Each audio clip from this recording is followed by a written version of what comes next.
Today, we're jumping right into the deep end to explore how modern Canada was truly forged.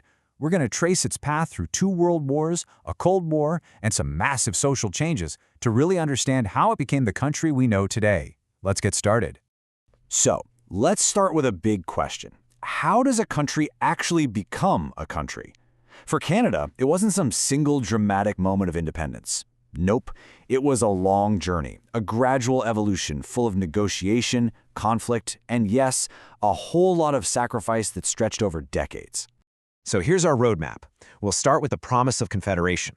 Then we'll dive into how the World Wars literally forged a new national identity. After that, we'll see how Canada navigated the tricky waters of the Cold War, built its social safety net at home, and finally, how it embraced the modern diversity that really defines it today. Okay, let's start at the very beginning. To get a handle on modern Canada, you have to understand its starting point, Confederation back in 1867. So in 1867, Confederation created what was called the Dominion of Canada. It set up a brand new country with a federal system, which just means powers were split between the main government in Ottawa and the provinces. But, and this is a huge point to remember for the exam, this was not full independence. Canada could run its own internal business, sure, but Britain still called the shots on all its foreign policy. And who were the architects of this whole thing? Well, they were the fathers of Confederation. These were the political leaders who hammered out a really complex deal to bring a bunch of different regions together into one country. This timeline here shows it all perfectly. Gaining sovereignty was a long road, not a single event. 1867 was just the beginning. Real legal autonomy didn't come until 1931 with the Statute of Westminster. A separate Canadian citizenship, that had to wait until 1947. And believe it or not, it took until 1982 for Canada to get full control over its own constitution.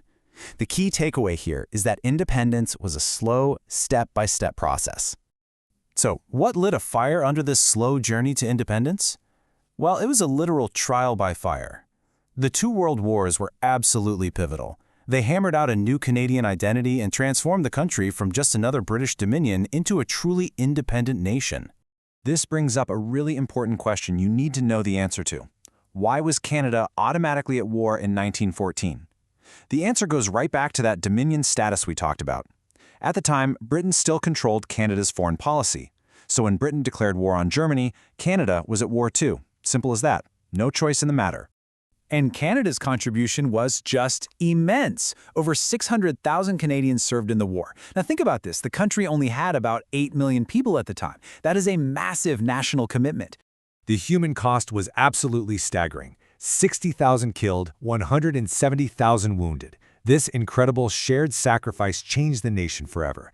People say that in the trenches of Europe, a truly Canadian identity was forged in blood and fire.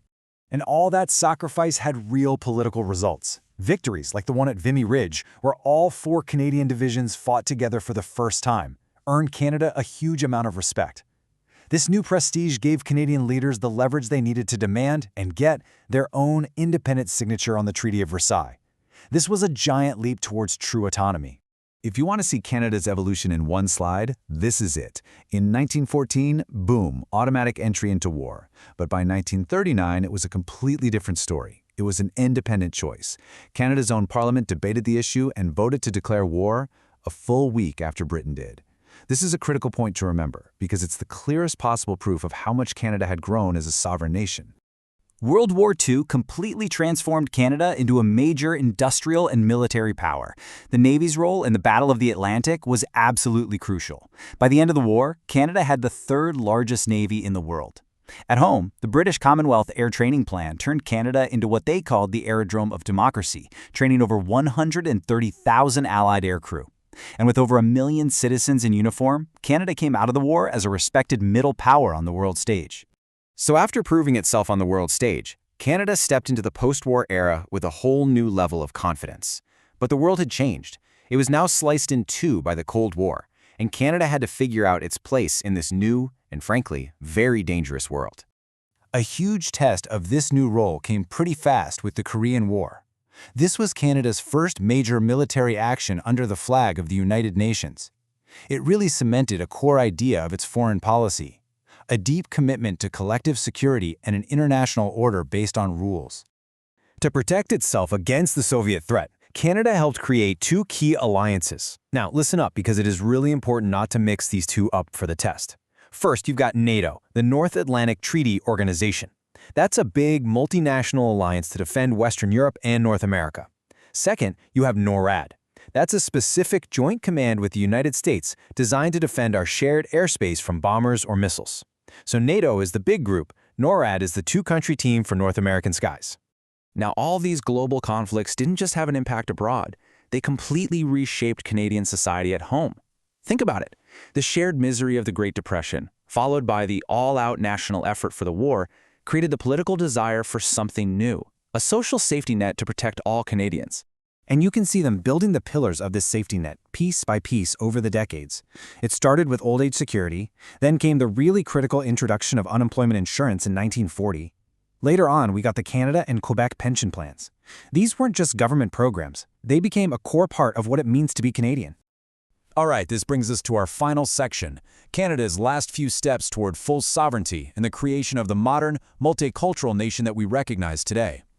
Canada's diversity was really built in waves. Early on, you had vital groups like the 170,000 Ukrainians who helped settle the West before 1914. But after World War II, you can see attitudes really start to change, welcoming 37,000 Hungarian refugees in 1956, and then over 50,000 Vietnamese refugees after 1975. That showed a real shift toward a more open and humanitarian immigration policy. But this journey toward an open society wasn't a straight line. We have to talk about a very dark chapter. During World War II, the government forcibly uprooted over 20,000 Japanese Canadians, took their property, and sold it off. And this was done even though the RCMP and military officials said they were not a major threat. It was a decision driven by racism and public panic, not by evidence. It took decades, but Canada did eventually face this injustice. In 1988, the government officially apologized and gave compensation to the survivors. That moment of redress was a powerful statement about the kind of country Canada wanted to be, one that believes in human rights and is willing to own up to the mistakes of its past. So, to wrap it all up, the story of modern Canada can be seen through four huge transformations happening at once. A political journey from a colony to a sovereign state, an economic journey from a farming nation to an industrial one with a strong welfare state, a global journey from a British outpost to a respected middle power, and a social journey from restrictive policies to a modern, multicultural identity. And that leaves us with a final question for you to think about. As Canada keeps evolving, which of these big historical arcs, the political, the economic, the global, or the social, do you think is going to be the most important in shaping its next chapter?